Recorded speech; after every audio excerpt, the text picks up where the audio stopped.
India Pakistan സംഘർഷം അവസാനിപ്പിക്കുന്നതിൽ അമേരിക്കയ്ക്ക് യാതൊരു വിധത്തിലുള്ള പങ്കുമില്ലെന്ന് പ്രസിഡന്റ് ഡൊണാൾഡ് ട്രംപിനെ വ്യക്തമായി അറിയിച്ചിരിക്കുകയാണ് പ്രധാനമന്ത്രി നരേന്ദ്രമോദി.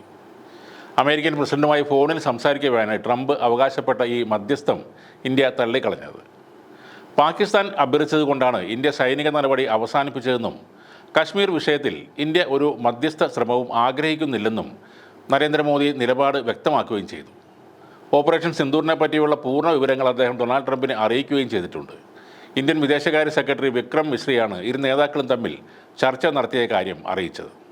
പാകിസ്ഥാൻ്റെ വെടിയുണ്ടകൾക്കുള്ള മറുപടി ഷെല്ലുകളിലൂടെ നൽകുമെന്നും ഭീകരാക്രമണത്തെ ഇന്ത്യക്കെതിരായ യുദ്ധമായി കണക്കാക്കുമെന്നും പ്രധാനമന്ത്രി ഡൊണാൾഡ് ട്രംപിനോട് പറഞ്ഞു. ഇരുവരും തമ്മിലുള്ള സംഭാഷണം 35 മിനിറ്റോളമാണ് നീണ്ടുനിന്നത്.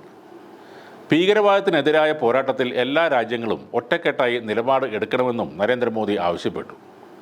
താൻ ഇടപെട്ടതുകൊണ്ടാണ് ഇന്ത്യ പാക് സംഘർഷം അവസാനിച്ചതെന്നും കശ്മീർ വിഷയത്തിൽ മധ്യസ്ഥത വഹിക്കാമെന്നും ട്രംപ് നേരത്തെ പറഞ്ഞിരുന്നു. എന്നാൽ ഇന്ത്യ അതെല്ലാം തള്ളുകയായിരുന്നു. പഹൽഗാമിൽ തീവ്രവാദികൾ നടത്തിയ ആക്രമണത്തിന് പിന്നാലെയാണ് ഇന്ത്യ പാകിസ്ഥാനെതിരെ ഓപ്പറേഷൻ സിന്ദൂർ ആരംഭിച്ചത്. പഹൽഗാമിലെ ബൈസരൻ വാലിയിൽ ഏപ്രിൽ 22 ഭീകരാക്രമണം ഉണ്ടായത്.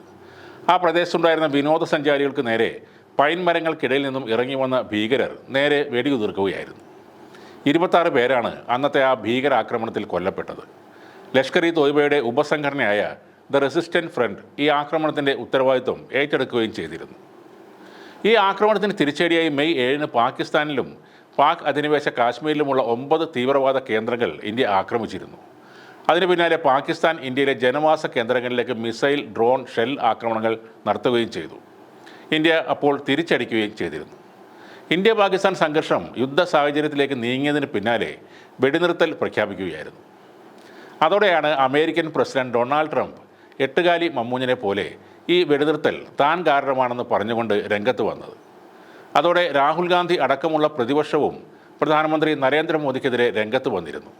ട്രംപിൻ്റെ ഭീഷണി അല്ലെങ്കിൽ ശാസനം കേട്ട് ഭയന്നുപോയ നരേന്ദ്രമോദി പാകിസ്ഥാന് നേരെയുള്ള ആക്രമണം നിർത്തിവെച്ചു എന്ന രീതിയിലാണ് പരിഹാസങ്ങളും കുറ്റപ്പെടുത്തലുകളും ഒക്കെ ഉണ്ടായത്. അതിനൊക്കെയാണ് ഇപ്പോൾ നേരിട്ടുള്ള ഒരു ഫോൺ കോളിലൂടെ മോദി ഉത്തരം നൽകിയിരിക്കുന്നത്. ഇപ്പോൾ നടക്കുന്ന ഇറാൻ ഇസ്രായേൽ സംഘർഷത്തിലും സമാനമായ പ്രസ്താവനയാണ് ഡൊണാൾഡ് ട്രംപ് നടത്തിയത്. ഇറാൻ കീഴടങ്ങണമെന്നാണ് ഡൊണാൾഡ് ട്രംപ് പറഞ്ഞത്. ഇറാൻ്റെ പരമോന്നത നേതാവ് എവിടെയാണ് ഒളിച്ചിരിക്കുന്നത് എന്ന് എനിക്ക് അറിയാം. ഈ അവസരത്തിൽ അവിടെ ആക്രമണം നടത്തില്ല, നിരുപാധികം കീഴടങ്ങുന്നതാണ് നല്ലതെന്ന് ദ ട്രൂത്ത് സോഷ്യലിലാണ് ട്രംപ് പോസ്റ്റ് ചെയ്തത്. പരമോന്നത നേതാവ് എന്ന് വിളിക്കപ്പെടുന്നയാൾ എവിടെയാണ് ഒളിച്ചിരിക്കുന്നത് ഞങ്ങൾക്ക് കൃത്യമായി അറിയാം.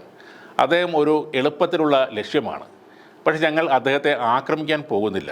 സാധാരണക്കാർക്ക് നേരെ മിസൈലുകൾ തൊടുക്കാൻ ഞങ്ങൾ ആഗ്രഹിക്കുന്നില്ല എന്നും ട്രംപ് വീരവാദം മുഴക്കിയിരുന്നു.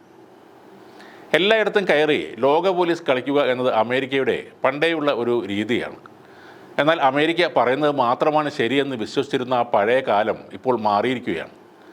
ഇത്തരം വീരവാദങ്ങളെ ഇന്ത്യയും ഇറാനും എന്നല്ല ഒട്ടുമിക്ക രാജ്യങ്ങളും ചോദ്യം ചെയ്യുക തന്നെ ചെയ്യും.